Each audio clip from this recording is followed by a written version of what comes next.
The condition of no emergence of light, मतलब क्या condition है कि लाइट प्रिज्म में घुसेगा लेकिन वापस नहीं जाएगा, एंट्री है लेकिन एग्जिट नहीं है ना। लाइट का एंट्री है हर एक एंगल ऑफ इंसिडेंस के लिए, और for the all angle of incidence, जितने सारे एंगल ऑफ इंसिडेंस डालो, एंगल ऑफ इंसिडेंस 0 डालो, एंगल ऑफ इंसिडेंस 90 डिग्री डालो, एंगल ऑफ इंसिडेंस 45 डालो, 30 डिग्री डालो, 60 डिग्री डालो, 75 डिग्री डालो, 50 डिग्री डालो, जितना भी एंगल डालो उसके लिए कोई फर्क नहीं पड़ता है, लेकिन इससे लाइट निकलना नहीं चाहिए, प्रिज्म से लाइट बाहर नहीं जानी चाहिए, प्रिज्म में ही लाइट रहे।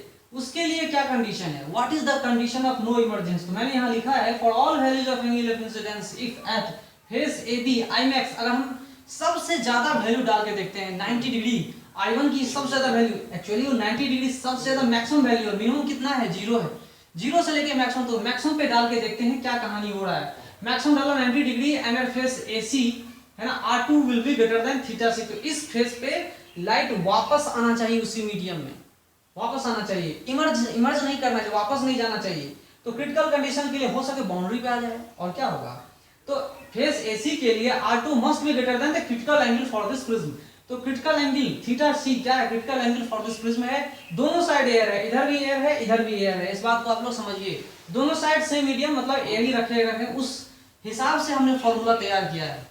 ओके, अगर ये दोनों साइड मीडियम बदल दिया जाए तो कहानी कुछ और हो जाएगी, उसके बारे में भी हमें कोई डिस्कस नहीं करना है ना। फेस AB के लिए स्नेल्स लॉ का यूज करेंगे, तो मैक्सिमम एंगल डाल के देखते हैं, μ1 इसका वैल्यू 1 है ना, sin 90 क्या एंगल ऑफ इंसिडेंस डाला, मैक्सिमम डाला है, क्या डाला maximum, μ1 sin 90 that is equal to μ into sin R1, यहां पे रिफ्रैक्शन हो रहा है, फर्स्ट रिफ्रैक्शन। ओके, तो sin 90 1 है तो 1 बाय μ क्रिटिकल एंगल आ जाएगा, तो 1 बाय μ क्या होगा, critical angle R1 is equal to critical angle. चलिए ठीक है, और तब ये आ रहा है कि पहला इक्वेशन देखो, R2 is greater than critical angle and R1 is equal to critical angle, तो इसका मतलब ये हुआ कि 1 and 2 का यूज करेंगे तो R1 plus R2 will be greater then 2 times the critical angle, 2 times critical angle से भी क्या होगा, ज्यादा वैल्यू आएगी, और R1 प्लस R2 की वैल्यू आपको पता है कि एंगल ऑफ प्रिज्म होता है, and that is greater then 2 times critical angle, a/2 इधर डाल देते हैं, फिर sin डाल देंगे तो ये कहानी बन जाएगी, और sin थीटा C को 1 बाय μ कर देंगे, और इसको इधर ले आएंगे, नीचे ले आएंगे, इसको इधर कर देंगे, है ना, तो क्या आएगा 1 by sin theta C is equal to μ greater than cosec a/2। ओके, तो इस तरह से हमारा कहानी बन रहा है, तो कम से कम कितनी वैल्यू होगी, कम से कम कितनी वैल्यू होगी, μ is equal to cosec a/2, ठीक है। तो एक मतलब अगर क्वेश्चन, बहुत सारे क्वेश्चन स्टेट हो सकते हैं, कम से कम वैल्यू की बात मैं करूं इसका, तो रिफ्रैक्टिव इंडेक्स कितना होगा किसी मीडियम का कि लाइट इमर्ज नहीं करे है ना, इमर्ज नहीं करे मतलब इसी बाउंड्री पे रह जाए, ठीक है जी।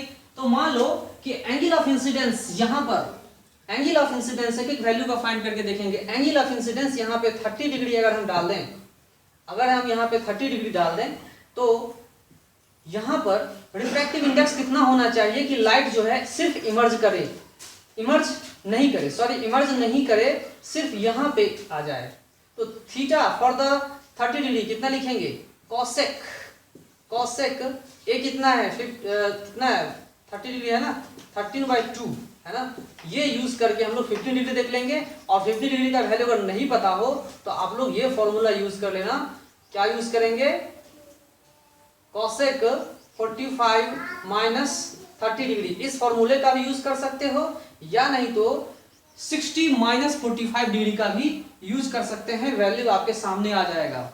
चलिए इसको आप लोग खुद कैलकुलेट कर लोगे, मान लो कि एंगल यहाँ पे रिफ्रैक्टिंग एंगल 60 डिग्री डाल दूं, तो अब बताओ कम से कम कितनी, इस मीडियम का रिफ्रैक्टिव इंडेक्स कितनी होगी, तो 60 डिग्री के लिए देखिए कितना आएगा, कॉसेक कितना आ रहा है 60/2 that is equal to 30 degree, है ना, वैल्यू कितनी आ रही है भाई, 30 डिग्री आ रही है, तो 30 डिग्री जब आएगी तो कितना आएगा 1 बाय साइन 30 डिग्री 1/2 मतलब कितना आएगा, रिफ्रैक्टिव इंडेक्स 2 आ जाएगा। ऐसे ही आप सोचो कि अगर ये 75 डिग्री आ जाए या 90 डिग्री एंगल ऑफ, ये अगर मैं 90 डिग्री डाल दूं, एंगल ये अगर 90 डिग्री आ जा रहा है तो म्यू कितना आएगा, cosec 90/2 45 डिग्री, है ना, 1 बाय sin √2, रिफ्रैक्टिव इंडेक्स कितना आएगा √2 लाइक दैट हम कुछ भी वैल्यू डाल सकते हैं, कोई दिक्कत नहीं है। अगर 120 डिग्री आ जाए, अगर 120 डिग्री आ जाए तब रिफ्रैक्टिव इंडेक्स कितना आएगा? तब रिफ्रैक्टिव इंडेक्स आ जाएगा cosec 60। cosec 60 का मतलब कितना होता है? 1/sin 60 डिग्री 2y√3 का वैल्यू इतना आ जाएगा, है ना। इस तरह से हम लोग फाइंड कर सकते हैं कम से कम कितना वैल्यू आएगा, वो भी हम रिफ्रैक्टिव इंडेक्स कितना होगा कि सिर्फ लाइट इमर्ज नहीं करे, बस इस बाउंड्री पे रह जाए। ठीक है, चलिए ये बात समझ में आ गया। अब इस क्वेश्चन को भी हम ला सकते हैं, अगर कोई लाइट नॉर्मली इस प्रिज्म पे गिर रहा है ना, then what is the angle of prism, A की वैल्यू कितनी होगी? ए की वैल्यू कितनी होगी कि नॉर्मली यहाँ पे लाइट गिर रहा है, सिर्फ यहाँ पे ये क्या कर रहा है, इस बाउंड्री के साथ में लाइट क्या हो रहा है, इसको बड़ा करके दिखाते हैं, है ना। अब ये लाइट इस बाउंड्री के पास है, इमर्ज नहीं हो रहा है, इमर्ज नहीं हो रहा है, बाउंड्री पे ही। तो क्या हम इसमें कैसे सॉल्व करेंगे? आपको पता होना चाहिए कि अगर I1 0 है तो R1 कितना होगा? 0 डिग्री होगा, है ना। तो इस फॉर्मूले का यूज करके देखेंगे R2 इज इक्वल टू कितना है? R1 अगर 0 आ रहा है, ठीक है जी, तो angle A, prism angle A जो है वो कितना होता है? R1 प्लस R2 आता है। तो R1 तो 0 आ रहा है, तो एंगल ए कितना हो रहा है? R2 आ रहा है ना। और हमें फाइंड करना है एंगल ए। R2 अगर फाइंड हो गया तो देख लेंगे, कोई दिक्कत नहीं है। तो रिफ्रैक्टिव इंडेक्स कितनी है? तो मैंने इसका रिफ्रैक्टिव इंडेक्स अगर मान लेते हैं, इसका रिफ्रैक्टिव इंडेक्स है 2, है ना। इसका रिफ्रैक्टिव इंडेक्स है 2। तो क्या होगा? तो आप ये क्वेश्चन बना चुके हो उस तरह से, यहाँ भी देख सकते हो। मान लेते हैं कि रिफ्रैक्टिव इंडेक्स कितना है? 2 है ना। इस मीडियम का रिफ्रैक्टिव इंडेक्स कितना है? 2। तो अगर मैंने इस क्वेश्चन को सॉल्व किया तो थीटा सी ये कितना होगा? थीटा सी, और है ना, तो थीटा सी की वैल्यू इतनी आ रही है, sine inverse 1/μ that is equal to theta C, है ना। तो theta C is equal to angle A आ रहा है। 1/μ, म्यू कितना है? 1/2, है ना। तो साइन इनवर्स कितना? 1/2 लिखेंगे तो कितना आ रहा है? ये 30 डिग्री आ रहा है, that is equal to prism का एंगल आ जाएगा। ये वैल्यू हम आराम से फाइंड कर सकते हैं, that is equal to 30 degree, और R2 का वैल्यू भी 30 डिग्री। तो किसी वैल्यू के लिए हम फाइंड कर सकते हैं, कोई दिक्कत नहीं है। इस बात को भी आप लोग समझ लीजिए। This is the condition of no emergence. No emergence का ये कंडीशन लगा हुआ है, okay.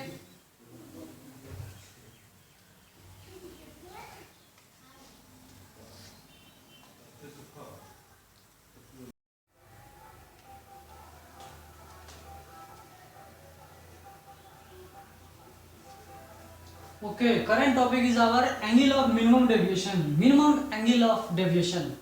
Minimum angle of deviation ये एक ऐसा कंडीशन है जो कि हमें फाइंड करनी है। What is the value of minimum angle of deviation? बहुत सारे एक्सपेरिमेंट से और थ्योरी से ये चीज पूरी तरह से पता किया जा चुका है, फुली फाइंड किया जा चुका है कि angle of deviation will be minimum when I1 is equal to I2. When I1 is equal to I2, जब I1 I2 के बराबर हो जाएगा तो R1 is equal to R2 के बराबर हो जाएगा। ठीक है, आप स्नेल्स लॉ से भी इसको फाइंड कर सकते हो, कोई दिक्कत नहीं है। Mu one sine I is equal to mu two sine R, है ना। म्यू1 को वैल्यू 1 डाल देंगे, म्यू2 की वैल्यू म्यू डाल देंगे, साइन R1। और दूसरी जगह भी यूज कर सकते हैं हम लोग, क्या फाइंड कर सकते हैं? म्यू2 इंटू साइन R2 इंटू क्या? म्यू1 का वैल्यू कितना? 1 साइन I2। उस केस से भी हम लोग फाइंड कर सकते हैं R1 is equal to R2। R1 is equal to R2 होगा तो दोनों की वैल्यू क्या होगी? A/2। एंगल ऑफ प्रिज्म का आधा हो जाएगा R1 एंड R2 की वैल्यू। ऐसे सिचुएशन में मिनिमम एंगल ऑफ डेविएशन क्या होगा? मैं एक बार फिर बता दे रहा हूं कि मैं अपने मन से नहीं बता रहा हूं, ये एक्सपेरिमेंट थ्योरी से फुल्ली एस्टैब्लिश्ड हो चुका है। It has been fully established through experiments and theories, है ना। बहुत सारे थ्योरी एक्सपेरिमेंट से फुल्ली एस्टैब्लिश हो चुका है कि मिनिमम एंगल ऑफ डेविएशन तभी होगा when I1 is equal to I2। यहाँ देखिए, व्हेन I1 I2 के बराबर हो जा रहा है तो हमने कंडीशन डाला कि R1 is equal to R2 A/2 के बराबर। तो एंगल ऑफ डेविएशन कितना होगा? Angle of deviation is equal to I1 plus I2 minus R1 minus I2, है ना। तो मिनिमम की बात मैं अगर करूं तो मिनिमम यहाँ पे लगा देंगे। तो मिनिमम अगर यहाँ पे हम मिनिमम लिख दें तो ये मिनिमम कितना आएगा? तो I1 और I2 के बराबर हो जाएगा, that is equal to I 2I minus A। R1 R2 बराबर है and that is equal to A लिख देंगे। बराबर नहीं भी हो तो भी एंगल A के बराबर होगा, यहाँ तो बराबर हो रहा है, ये तो लिखना ही पड़ेगा, है ना। I1 और I2 की वैल्यू हम फाइंड करना चाहेंगे तो इस फॉर्मूले से भी हम लोग फाइंड कर सकते हैं, और ये यहाँ से हम डिराइव कर सकते हैं mu into sine R 1 into sine I. Mu sine R का मतलब कितना A/2 है ना, इसको हम R मान लेते हैं। ये क्या R A/2, R2 के बदला हमने लिखा है, आप R2 भी फाइंड कर सकते हो, कोई दिक्कत नहीं। साइन I2 है ना, इसको I2 भी लिख सकते हो, कोई दिक्कत नहीं है ना। तो यहाँ पे म्यू इंटू साइन A2 हमने इतना सारा वैल्यू लिखा है। ये जो I आया आपका, ये क्या है, ये एंगल ऑफ इमरजेंस है या नहीं तो एंगल ऑफ इंसिडेंस है। इस वैल्यू के लिए कौन से सिचुएशन के लिए, minimum angle of deviation condition में। Minimum angle of deviation condition में हम I की वैल्यू sine inverse mu sine A/2 find कर सकते हैं, कोई दिक्कत नहीं है। एग्जांपल के तौर पे मान लो हमने एंगल ऑफ प्रिज्म दिया 60 degree, mu is equal to 2, तो I1 is equal to I2, इसकी वैल्यू कितनी होगी। तो उसका वैल्यू फाइंड करने के लिए हम लोग ये फॉर्मूला लगाएंगे, ये फॉर्मूला लगा के हमारा काम बन जाएगा, कोई दिक्कत नहीं है। तो देखिए I1 कितना आ रहा है, ये वैल्यू अगर फाइंड करना चाहेंगे तो कितना आएगा, साइन इनवर्स म्यू की वैल्यू कितनी है 2, और साइन 60/2 30, ये कितना हो रहा है 1/2, मतलब I1 I2 कितना हो रहा है 90 डिग्री के बराबर हो जा रहा है।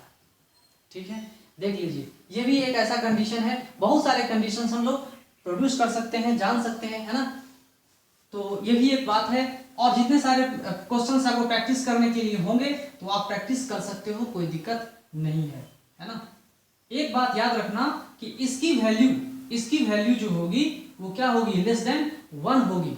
ओके, अगर मैं इसका वैल्यू फाइंड करना चाहूं, क्योंकि साइन I2 इसकी वैल्यू कितनी होगी, इक्वल टू लेस देन 1 होनी चाहिए। म्यू साइन A/2 कंडीशन में डाल देता हूं, है ना, इक्वल टू लेस देन 1।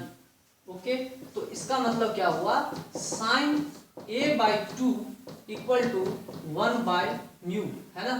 तो A/2 की वैल्यू इतना हम लिख सकते हैं, यहाँ पे 2 लिख दो, 2/μ, और साइन इनवर्स यहाँ पे लिख सकते हो, कोई दिक्कत नहीं है ना। इसका मतलब ये हुआ A is equal to less than sine inverse, है ना, कितना लिखेंगे 2/μ। ओके, तो इस तरह से हम लोग मैक्सिमम वैल्यू की A का हम फाइंड कर सकते हैं। बहुत सारा चीज है, तो मैक्सिमम वैल्यू A का कितना होगा, है ना, और मिनिमम वैल्यू कितनी होगी, ये भी हम लोग फाइंड कर सकते हैं। चलिए, अगर इस केस में R1 is equal to R2, ये दिया हुआ है ना, R1 is equal to R2 लिखते हैं, यहाँ पे लिखा हमने R1 is equal to R2। उस कंडीशन में आप ये भी लिख सकते हो, अगर आपको दिया हो कि R1 is equal to R2 तो लिख सकते हैं 90 माइनस R1, तो यहाँ पे ये भी लिख सकते हैं कि 90 माइनस R2। ठीक है जी, दोनों कंडीशन हम लिख सकते हैं। तो 90 माइनस R1 ये एंगल, 90 माइनस R2 ये एंगल, दो एंगल अगर बराबर होंगे तो ये दोनों साइड क्या होंगे, इक्वल हो जाएंगे। तो इक्वल अगर दोनों साइड हो जाएंगे तो ये समझना आइसोसेलेस प्रिज्म भी हो सकता है और इक्विलैटरल प्रिज्म भी हो सकता है। इस कंडीशन में क्या होगा, जो ये जो लाइन, ये जो रे है ना, ये जो रे है पैरेलल टू द बेस के पैरेलल में निकलेंगे।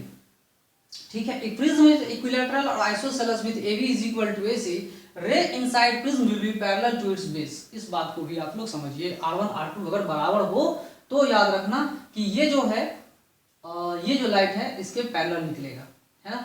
और प्रिज्म क्या होना चाहिए, इक्विलैटरल या आइसोसेलेस होना चाहिए, तो ही कंडीशन फुलफिल है, अन्यथा फुलफिल नहीं होगा। ओके, प्रिज्म होना चाहिए क्या, इक्विलैटरल होना चाहिए या तो आइसोसेलेस होनी चाहिए।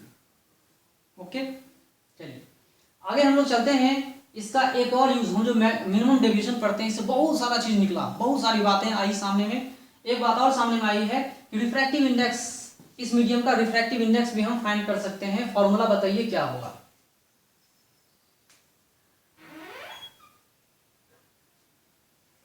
क्या होगा फॉर्मूला बताइए। Mu is equal to sine I by sine R. तो साइन आई की वैल्यू कितनी होगी, साइन आई की वैल्यू है A प्लस डेल्टा एम, है ना, डिवाइडेड बाई 2 साइन A/2। तो म्यू की वैल्यू हम आराम से फाइंड कर सकते हैं रिफ्रैक्टिव इंडेक्स, बशर्ते हमें मिनिमम एंगल ऑफ डेविएशन पता हो और area angle of the prism पता हो। तो मान लो मिनिमम डेविएशन 30 डिग्री है, area angle of the prism 60 degree, 60 plus 30 कितना होता है 90, 90/2 45 डिवाइडेड बाई A/2, ये मतलब 30 डिग्री, है ना। तो क्या होगा, फाइन फाइन कीजिए, बताइए कितना होगा इसकी वैल्यू, क्या होगा वैल्यू, साइन 45, साइन 45 मतलब 1/√2 डिवाइडेड बाय साइन 30, साइन कितना है 60, 60 मतलब 1/2, ये हम लिखेंगे 1/2, ये चला जाएगा ऊपर, ये कितना बचा √2, ये आ जाएगा refractive index of the medium. बहुत सारे वैल्यूज आप कैलकुलेट कर सकते हो। अगर मैंने यहां पर है ना, अगर मैंने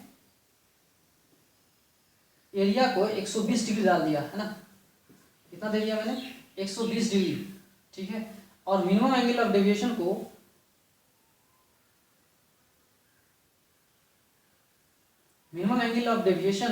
जो है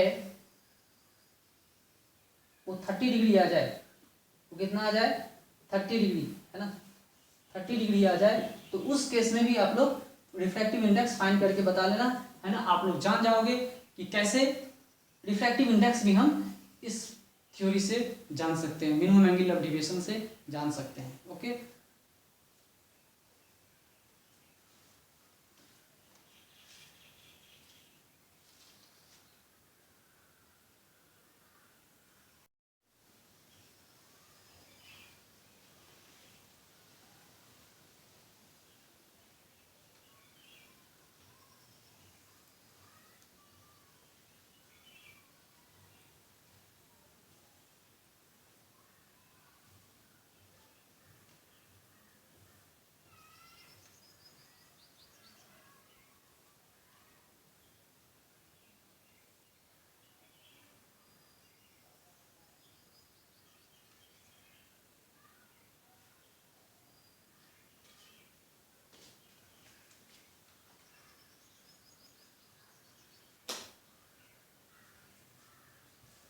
ओके, अभी हम लोग जानते हैं कि ये मिनिमम एंगल ऑफ डेविएशन की जो कहानी है ना, उसको हम लोग आगे बढ़ाते हैं। कहानी कुछ आगे बढ़ रहा है, तो थ्योरीज और एक्सपेरिमेंट से फाइंड किया गया है कि मिनिमम एंगल ऑफ डेविएशन और एंगल ऑफ इंसिडेंस में ग्राफ प्लॉट किया जाए, तो जैसे जैसे एंगल ऑफ इंसिडेंस बढ़ रहा है, जैसे जैसे एंगल ऑफ इंसिडेंस बढ़ रहा है, एंगल ऑफ डेविएशन धीरे धीरे धीरे धीरे धीरे धीरे धीरे क्या हो रहा है, घटते जा रहा है, घटते जा रहा है, घटते जा रहा है, और एंगल ऑफ डेविएशन की मिनिमम वैल्यू यहाँ पे आ जा रही है। ये मिनिमम वैल्यू है, इस जगह पे मिनिमम वैल्यू आएगी जब I1 इज इक्वल टू आई होगा, और I क्या है, एंगल ऑफ इंसिडेंस है ना। तो यहाँ पे आप गौर से देखिए कि जैसे जैसे एंगल ऑफ इंसिडेंस को हम बढ़ा रहे हैं, जैसे जैसे ग्राफ कुछ इस तरह का है, जैसे जैसे एंगल ऑफ इंसिडेंस को बढ़ा रहे हैं, एंगल ऑफ डेविएशन वैसे वैसे धीरे धीरे क्या हो रहा है, घटते जा रहा है, घटते जा रहा है, वैसे वैसे क्या हो रहा है, घटते जा रहा है, घटते जा रहा है, ठीक है।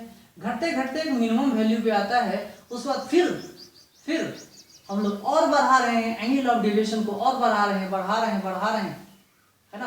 तो एंगल ऑफ डेविएशन को जिस तरह से बढ़ाएंगे उस तरह से, सॉरी, एंगल ऑफ इंसिडेंस को जिस तरह से बढ़ाते जा रहे हैं, है ना, जिस तरह से बढ़ रहा है उससे कहीं ज्यादा एंगल ऑफ डेविएशन बढ़ रहा है ना। ये ग्राफ बता रहा है, ये स्ट्रेट लाइन ग्राफ नहीं, लीनियरली नहीं है, कुछ ऐसा बता रहा है, और ये इस तरह से वेरी कर रहा है। ओके, अगर ये पैराबोला है तो भी आप समझ सकते हो कि कितना तेजी से एंगल ऑफ डेविएशन बढ़ेगा अगर हमने एंगल ऑफ इंसिडेंस को बढ़ाया। तो एंगल ऑफ इंसिडेंस को बढ़ा रहे हैं तो देखो यहाँ घट के मिनिमम आ रहा है, फिर अगर एंगल ऑफ इंसिडेंस को बढ़ा रहे हैं तो और तेजी से बढ़ रहा है, और तेजी से बढ़ रहा है, तेजी से घट रहा है, तेजी से घटना, तेजी से बढ़ना, ये एक्सपेरिमेंटल चीजें हैं, ये एक्सपेरिमेंट से बनाया गया। मैं अपने मन से नहीं बता रहा, कोई अपने मन से नहीं बता रहा, ये एक्सपेरिमेंटल चीजें हैं। जो प्लॉट हुआ है, जो ग्राफ प्लॉट आया है, जो ग्राफ की प्लॉट हुई है, ग्राफ कुछ इस तरह से लाइक दैट पैराबोला दिख रहा है, कुछ कुछ पैराबोला टाइप का लग रहा है ना। चलिए ठीक है, पैराबोला है तो समझ लेते हैं। तो ये हमारा ग्राफ बता रहा है बशर्ते बशर्ते बशर्ते बशर्ते क्या, रिफ्रैक्टिव इंडेक्स मटेरियल सेम होना चाहिए प्रिज्म का, लैम्डा सिंगल लाइट का होना चाहिए, वो चेंज नहीं होना चाहिए, लैम्डा भी कांस्टेंट होनी चाहिए, और एंगल ऑफ प्रिज्म ये सब कांस्टेंट होने चाहिए, तो ही ये ग्राफ प्लॉट किया जाएगा इस तरह से। नेचर ऑफ प्रिज्म सेम रहना चाहिए, लाइट भी सेम होना चाहिए, एरिया ऑफ प्रिज्म भी, सॉरी, एंगल ऑफ प्रिज्म भी क्या होना चाहिए, सेम होना चाहिए, तो ही ये ग्राफ को प्लॉट किया जा सकता है, समझा जा सकता है। ओके, चलिए इसके बाद हम लोग चलते हैं, यहाँ देखिए angle of deviation is directly proportional to area, बशर्ते रिफ्रैक्टिव इंडेक्स सेम होना चाहिए, nature of the prism same एक जैसा होना चाहिए, बदलना नहीं चाहिए, कांस्टेंट होना चाहिए, given material same, given material light and angle of incidence same, nature भी प्रिज्म का सेम रहना चाहिए, लाइट भी वही रहना चाहिए और एंगल ऑफ इंसिडेंस भी वही रहना चाहिए। तो देखिए इसमें जो है एंगल ऑफ डेविएशन सबसे कम होगा, क्योंकि इसका जो ए है एंगल ऑफ प्रिज्म है सबसे कम है, इसमें ज़्यादा डेविएशन होगा, इसमें इससे भी ज़्यादा डेविएशन होगा, और 120 डिग्री में सबसे ज़्यादा डेविएशन हो जाएगा। ठीक है, बिकॉज मैंने फॉर्मूला बताया, angle of deviation is directly proportional to area, है ना। रिफ्रैक्टिव इंडेक्स लिखा हुआ था ना, angle of deviation is equal to A mu minus 1, mu को हमने कांस्टेंट रखा है, तो ये कहानी हमने पढ़ा है ना, mu light and angle of incidence सबके सब सेम होंगे तब, है ना। तो इस ग्राफ को भी आप लोग समझ सकते हो, ऐसे ऐसे क्वेश्चन भी आएंगे तो आप लोग बना सकते हो, कोई दिक्कत नहीं है ना। आगे चलते हैं, अगर एंगल ऑफ इंसिडेंस दिया हो, एंगल ऑफ इंसिडेंस दिया हो, एंगल ऑफ प्रिज्म दिया हो, है ना, और लाइट दिया हो, ये सब के सब सेम हो, कांस्टेंट हो, गिवन हो, फिक्स हो, तो angle of deviation is directly proportional to mu minus 1, मतलब म्यू क्या है, nature of the prism, prism के नेचर पर डिपेंड करता है, मतलब ओवरऑल जो रिफ्रैक्टिव इंडेक्स है उस प्रिज्म का उस पर डिपेंड करता है, depends upon the nature of prism. जैसे कि फ्लिंट ग्लास का रिफ्रैक्टिव इंडेक्स क्राउन ग्लास से ज्यादा होता है, तो डेविएशन जो होगा वो फ्लिंट ग्लास में ज्यादा होगा और क्राउन ग्लास में क्या होगा, कम होगा। तो यहाँ हम लिख सकते हैं deviation in flint glass is more than deviation in crown glass. समझ में आ रहा है, ये बात भी आपके समझ में आ गई होगी। ओके, आगे चलते हैं, इस टॉपिक को हमें और भी डिटेल में पढ़ना है, डिस्पर्सन ऑफ लाइट में, कि अगर हम एक व्हाइट लाइट गिराते हैं ना, किसी प्रिज्म के ऊपर व्हाइट लाइट को गिराएंगे तो प्रिज्म क्या करता है, उसको जितने सारे कलर हैं सबको सेपरेट कर देता है। ऐसे ऐसे फिनोमेनन को डिस्पर्सन ऑफ लाइट बोलते हैं, जो हम लोग आगे पढ़ेंगे। लेकिन यहाँ पर देखिए कि लैम्डा एंगल ऑफ डेविएशन जो है वो इनवर्सली प्रोपोर्शनल टू वेवलेंथ है। वायलेट कलर का वेवलेंथ सबसे कम होता है, तो सबसे ज्यादा डेविएट कौन होगा, वायलेट कलर होगा, और वेवलेंथ सबसे ज्यादा रेड का होता है, इसलिए सबसे कम डेविएट कौन होगा, रेड होगा। तो बहुत सारे व्हाइट लाइट में बहुत सारे कलर होते हैं, जिसको हम लोग विबग्योर पढ़ते हैं, है ना, बहुत सारे कलर होते हैं। तो वायलेट सबसे ज्यादा डेविएट होगा, रेड सबसे कम होगा, क्योंकि lambda is inversely proportional to delta is inversely proportional to lambda of the light. Inversely proportional mu है ना, म्यू माइनस 1, तो म्यू इनवर्सली प्रोपोर्शनल टू क्या है, म्यू किस पे डिपेंड करता है, कॉची रिलेशन से a plus B by lambda पे डिपेंड करता है इनवर्सली। तो इस तरह से हम लोग समझेंगे, जानेंगे, है ना। ये मैंने चीज आपको बता दिया एंगल ऑफ मिनिमम डेविएशन से, है ना। ओके।